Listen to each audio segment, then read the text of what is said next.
شہر حیدرآباد میں پانی کا بحران، پرائیویٹ ٹینکرز کی منمانی، جاریہ سال پانی کی طلب میں 30% کا اضافہ۔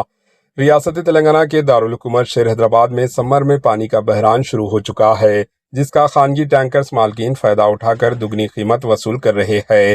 موسم گرما میں جیسے جیسے شدت پیدا ہو رہی ہے، ویسے ہی زیر زمین پانی کی سطح میں کمی ہو رہی ہے، جس سے پرائیویٹ پانی کی ٹینکرز کے مانگ میں اضافہ ہو رہا ہے۔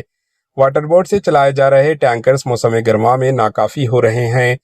پرائیویٹ آپریٹرز کا کہنا ہے کہ وہ 5 سے 6 ٹینکرز ایک سے زائد شفٹوں میں ہر روز حیدرآباد میں خاص کر شہر کے مغربی اور وسطی حصوں میں بھیجے جا رہے ہیں۔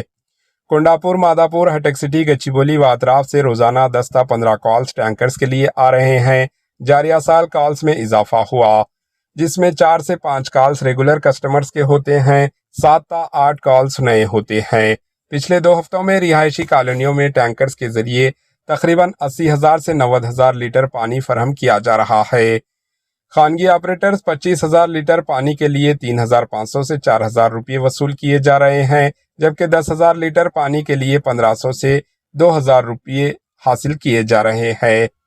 ہفتے میں 4 تا 5 ٹینکرز منگوائے جا رہے ہیں، حالانکہ واٹر ورکس سے پانی سربراہ کیا جا رہا ہے جو ناکافی ہو رہا ہے۔